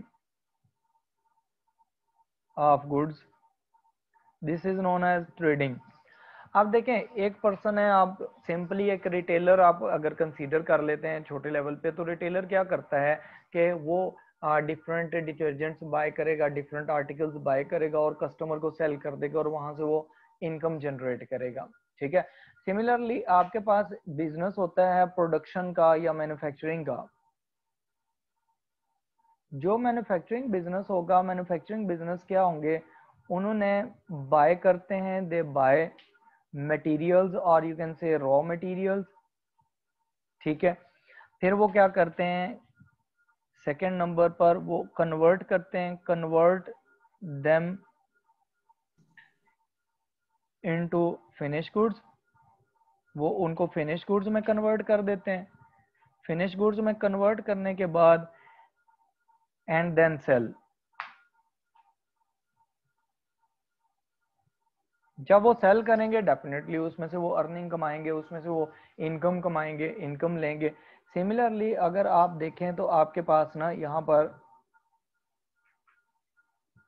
कुछ बिजनेसेस होते हैं जो सर्विसेज प्रोवाइड करते हैं। जैसे आप देख लें, आपके पास यूनिवर्सिटीज हैं, ये सर्विसेज प्रोवाइड कर रही है। ICMAP इज प्रोवाइडिंग सर्विसेज, ठीक है। ICMAP क्या कर रहा है, सर्विस प्रोवाइड कर रहा है। सिमिलरली आप अगर देखें तो आपके पास ना जो दूसरे इंस्टीट्यूशंस हैं वो भी सर्विस प्रोवाइड करते हैं। अब आपके पास जो लॉयर्स हैं वो भी सर्विसेज प्रोवाइड कर रहे हैं, जो हॉस्पिटल्स हैं वो भी सर्विसेज प्रोवाइड कर रहे हैं। ये क्या कर रहे हैं, होटल्स वगैरह, these are providing the services.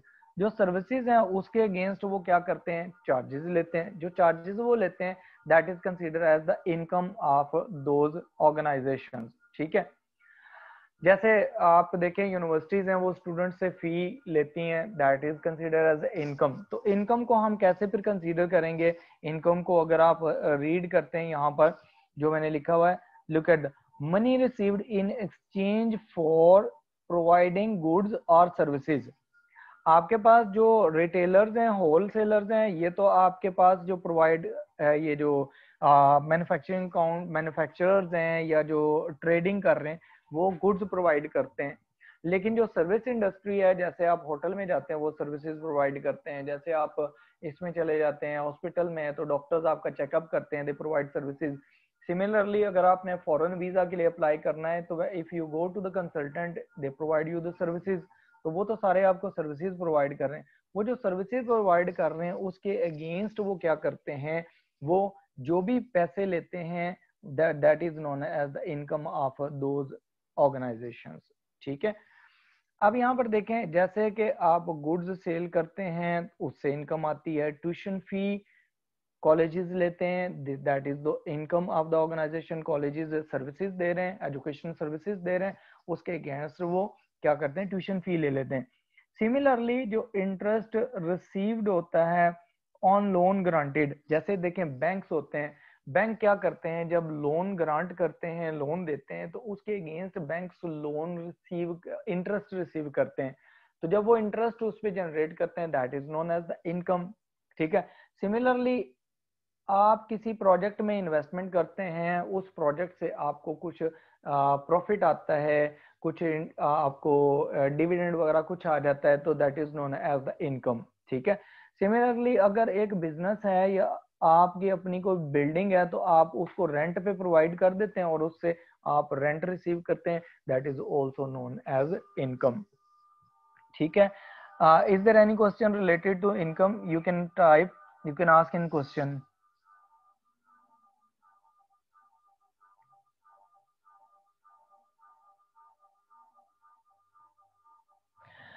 हाँ जी उसैद, आप कह रहे हैं कि अपने पर्सनल अकाउंट से कुछ वो बिजनेस के लिए परचेज कर लेता है, तो वो बिजनेस के लिए तो इन्वेस्टमेंट हो जाएगी ना, वो कैपिटल ही होगा बिजनेस का। ठीक है।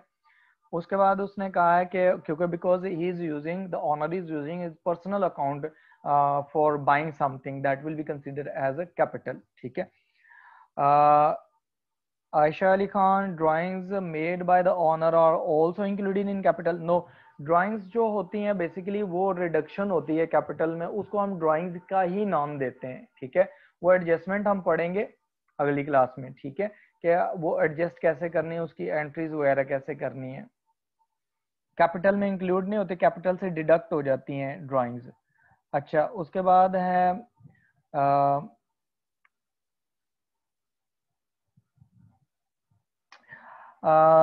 जन्नत Salim, she is saying that sir trade receivable और पेएबल की कंडीशंस सेम होंगी। कंडीशंस का सेम मतलब यही है कि कंडीशन लाजमी नहीं है कि अगर आपने पैसे किसी को सेल किए हैं गुड्स कस्टमर को क्रेडिट पे, तो आप उसे कहें कि 20 डेज में पेमेंट करनी है, तो आप परचेज करें तो वो भी आपको 20 डेज का क्रेडिट दे दे। वो हो सकता है आपको इससे ज्यादा भी दे सकता है, कम भी दे सकता है, कंडीशन डिफरेंट हो सकती हैं, लेकिन हैं दोनों ही करंट एसेट्स और करंट लायबिलिटीज में आते हैं दोनों। ठीक है। उसके बाद उसामा हशमी, अगर हम साइड बिजनेस में इन्वेस्ट करें मींस टू से के शेयर्स बाय करें तो शेयर्स एसेट्स होंगे। अच्छा देखें उसामा, अगर आप बिजनेस है ना उसामा हाशमी, अगर आप किसी एक बिजनेस है आपका और आपका बिजनेस के थ्रू किसी और बिजनेस में इन्वेस्टमेंट करते हैं, तो वो आपके एसेट्स ही कहलाते हैं। वो जो इन्वेस्टमेंट होगी आपकी किसी और बिजनेस में, that is considered as an asset. ठीक है। अच्छा, उसके बाद कौन है मोहसन अली, एसेट्स हमने कंसीडर कर लिए। एसेट्स जो होते हैं ना, वो हमारे पास ये है कि एसेट्स जो हैं वो बेसिकली ये है कि आपके ऑनरशिप होती है, जो बिजनेस की ऑनरशिप में चीज़ें होती हैं, those are known as assets. ठीक है। उनको हम करंट और नॉन करंट में डिवाइड कर लेते हैं। करंट एसेट्स जो होते हैं वो शॉर्ट टर्म होते हैं, विद इन अ ईयर वो यूज हो जाते हैं, और जो नॉन करंट एसेट्स होते हैं फॉर लॉन्ग टर्म पीरियड होते हैं, उनसे बेनिफिट हम 1 साल से ज्यादा अरसा के लिए लेते हैं। ट्रेड पेएबल्स, अक्सा मुश्ताक, जो ट्रेड पेएबल्स हैं वो आपकी लाइबिलिटीज होती हैं। ये आपके बेसिकली क्रेडिट सप्लायर्स हैं, आप जिनसे आपने सेल करने के लिए गुड्स, आपकी इंटेंशन ये है कि आप एक गुड्स आगे सेल करेंगी और आपने किसी से परचेज कर ली। फॉर एग्जांपल देखें, अगर आपका बिजनेस जो है ना वो रिटेल शॉप का है और आपने किसी से शुगर बैग्स ले लिए, और शुगर बैग्स अगर आपका इंटेंशन है कि आप कस्टमर को सेल करेंगे, और लेकिन अगर आपने वो क्रेडिट पे ले लिए हैं, तो वो जो है वो आपका ट्रेड पेबल्स हो जाएगा। ठीक है। और के good then Mohammad Sadid Hussain, repeat the inventory. अच्छा सादिद, जो इन्वेंट्री है ना उसका ये है कि ये आपके करंट एसेट्स होते हैं, ये अनसोल्ड गुड्स होती हैं कि eight the end of the period आपके पास बच गई, आपने इनको सेल कर देना है। क्रेडिट और इंटरेस्ट में डिफरेंस बता दें।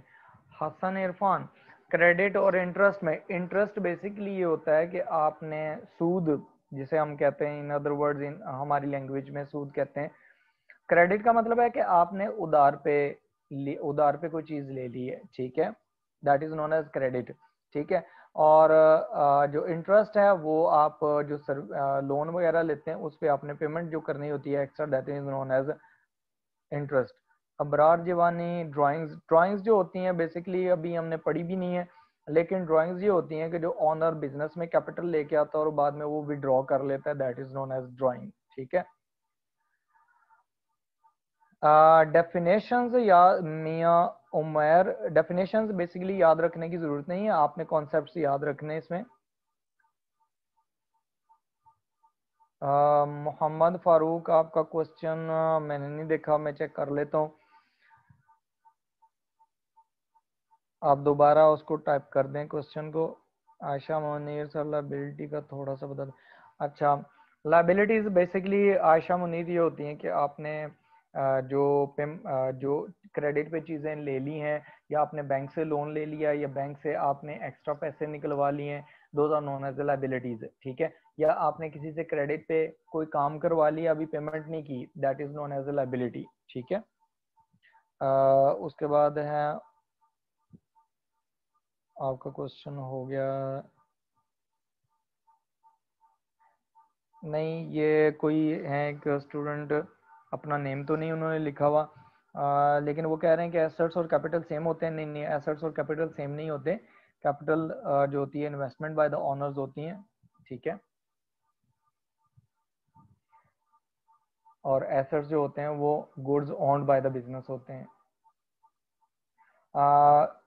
मोहम्मद यजदान, गुड्स का मतलब होता है कोई भी चीज़ आप जो रीसेल पर्पस के लिए परचेज करते हैं, आपका पर्पस ये होता है कि हम इसे सेल करेंगे और इससे पैसा कमाएंगे।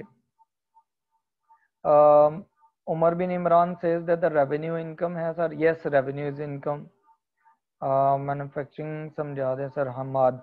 मैन्युफैक्चरिंग का मतलब ये, मैन्युफैक्चरर का मतलब ये होता है कि जो लोग चीज़ें परचेज करते हैं और फिर उनको डिफरेंट गुड में कन्वर्ट करते हैं ताकि वो कस्टमर को सेल कर सकें। ठीक है। Those are known, that is known as manufacturing.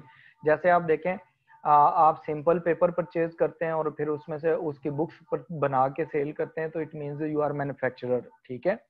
Construction में जो वो लोग इन्वॉल्व हैं, इनको भी हम मैन्युफैक्चरिंग में ले सकते हैं। जो गुड्स बना रहे हैं जैसे डिटर्जेंट्स हैं, सोप वगैरह, ये सारी चीज़ें ये मैन्युफैक्चरर्स हैं।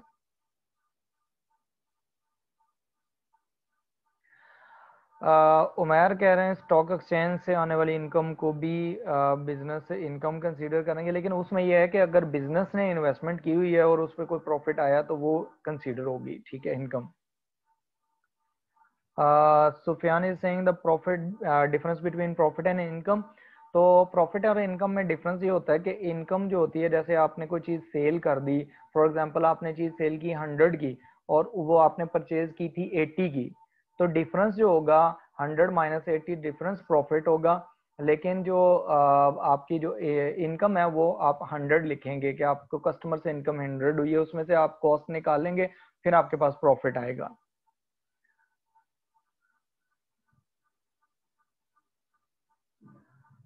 कासम, बुक्स जो हैं आपको आईसीएमए भी प्रोवाइड करेगा, इनकी भी बुक्स हैं, आप वो भी यूज कर सकते हैं।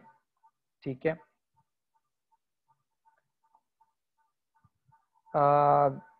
गैलेक्सी J5 हैं कोई, इन्होंने लिखा हुआ है कि सर इनकम कैपिटल अकाउंट में आती है। नो, अभी हम इनकम की ट्रीटमेंट्स पढ़ेंगे, आप जैसे इसको समझें क्या क्या चीज़ें इनकम में आती हैं, फिर जब हम इसके आगे पढ़ते जाएंगे फर्दर तो मैं आपको बताता जाऊंगा कि ट्रीट कहाँ करना है। ठीक है। अलीशा नयानी से गुडविल भी इनकम होती है? नहीं, गुडविल आपका एसेट होता है अलीशा, गुडविल आपका नॉन करंट एसेट होता है, इंटेंजिबल। हाँ जी, Umair bin Imran, you can say this that the revenue को आप इनकम भी कह सकते हैं। ठीक है।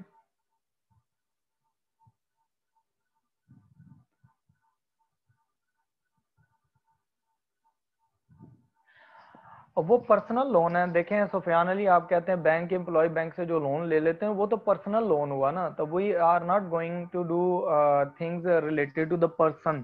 ठीक है। हम बिजनेस से रिलेटेड पढ़ेंगे, होगा वो भी लोन, लेकिन वो इंडिविजुअल के लिए लोन होगा। ठीक है।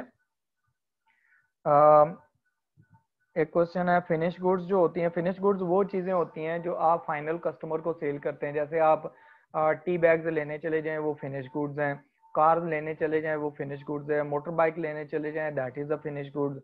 सिमिलरली आप मैट्रेस वगैरह कोई चीज लेने जाएं वो फिनिश गुड्स है जो कस्टमर यूज कर सकता है अपने लिए। तला हसन हुसैन, मैं आपको बताता हूँ कि ग्रुप कौन क्रिएट कर रहा है, वो बताता हूँ आपको। व्हाट्सएप ग्रुप में ये लेक्चर जो है वो कर लेंगे इसको शेयर, ठीक है। Malik Mohammad Usman, difference between current asset non current asset, time का डिफरेंस होता है। जो करंट एसेट्स होते हैं वो within a year use हो जाते हैं और non current assets for more than 1 year use होते हैं। जो मोहम्मद समी, जो हाउस रेंट है, अगर आपका बिजनेस जो है वो किसी घर में आप बिजनेस है ऑफिस बनाया हुआ है और उसका जो रेंट दे रहे हैं that will be expense. Junaira Anwar, हाँ बुक्स मिल जाएंगी वहाँ से, आपको लाइब्रेरी से भी मिल जाएंगी, लेकिन उसमें ये है कि जो मैंने बुक रेकमेंड की है ये बुक नहीं उधर होगी, इसमें प्रैक्टिस ज़्यादा है। बुक और केट्रियो मैंने रेकमेंड की है नोमान मलिक की, इसलिए ये मैं आपको रेकमेंड की है। बाकी आप किसी और बुक से भी कर सकते हैं, कोई मसला नहीं है, आप लाइब्रेरी यूज़ कर लें। फजर फयाज, कॉन्सेप्ट्स को आपने माइंड में रखना है, डेफिनेशंस को आपने याद रट्टा लगाने की ज़रूरत नहीं है, लेकिन आपको लिखना आना चाहिए। आपको ये आना चाहिए कि पेपर में आप उसको आंसर कर सकें। ट्रेड पेबल से नॉर्मली इंटरेस्ट नहीं लिया जाता, ठीक है मोहम्मद तला, नॉर्मली उनसे इंटरेस्ट नहीं लिया जाता, लेकिन अगर आप कंडीशन सेल करते हुए लगा देते हैं ना कि आपको अगर आप इतने दिन बाद फॉर एग्जांपल 30 डेज बाद अगर पेमेंट करेंगे तो फिर हम आपसे इंटरेस्ट चार्ज करेंगे, तो वो हो सकता है। Jain Ali, yes you can call fix assets, ठीक है, उनको फिक्स एसेट्स भी कह सकते हैं नॉन करंट एसेट्स को।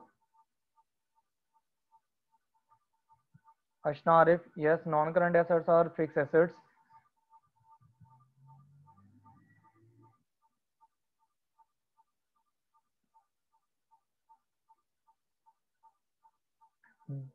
हाँ जी, उसामा हाशमी, जो आप किसी को लोन देते हैं वो आपका एसेट होता है, ठीक है, जो आपको किसी को प्रोवाइड करते हैं।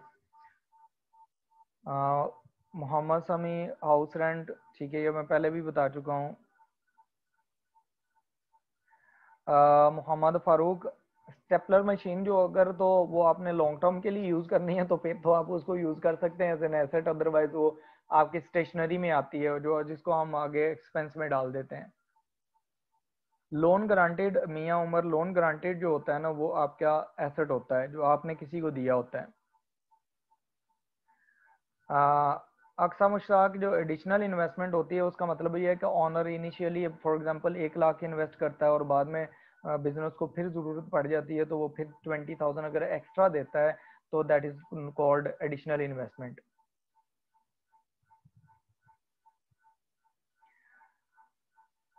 गुडविल एसेट होता है, इनकम नहीं होती, ठीक है। अभी आप लोग अपने क्वेश्चंस जो हैं, आप लोगों के क्वेश्चंस तकरीबन एड्रेस हो चुके हैं, ठीक है। अगर किसी को कोई मसला हुआ तो वो फिर उसमें कर सकता है, व्हाट्सएप कर सकता है, ठीक है। तो मैं आपको अपना कॉन्टैक्ट नंबर भी दे देता हूँ यहाँ पर, आप उसमें कर लें।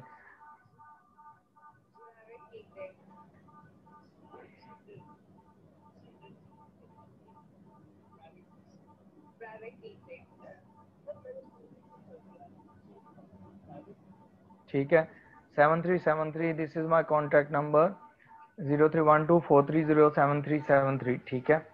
आपको अगर कोई प्रॉब्लम हो तो आप मुझसे पूछ सकते हैं, ठीक है। अगर वो बाकी आप उधर पूछ लें इस कॉन्टैक्ट नंबर पे, ओके। अच्छा, ओके, अभी आज की क्लास का टाइम जो है वो ख़त्म हो गया है, अब हम सर एक इंशाल्लाह नेक्स्ट करेंगे। यस सर 1 मिनट, मैं इनको ना जो लेक्चर का पूछ रहे हैं मैं उनको थोड़ा सा गाइड कर देता हूँ, जो जी लेक्चर जी पूछ रहे कर हैं दे, पढ़े मैं उसको सर थोड़ा सा उनको शेयर करके उनको बता देता हूँ। Yes yes yes you can. ये स्टूडेंट आप आईसीएमपी वर्ल्ड पे अब लॉगिन होंगे, ठीक है। ये मैं दोबारा आपके सामने लॉगिन करवा के दिखा देता हूँ।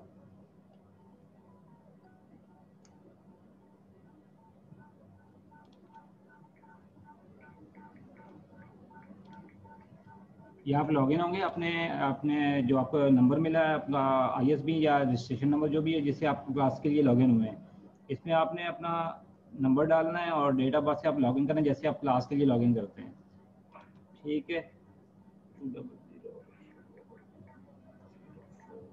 200 जैसे आप लॉगिन करेंगे तो आपके पास ये आपका पूरा डैशबोर्ड खुल जाएगा। उसके ऊपर देखिएगा आपके पास सब्जेक्ट लिखा हुआ, आगे व्यू लिखा हुआ है।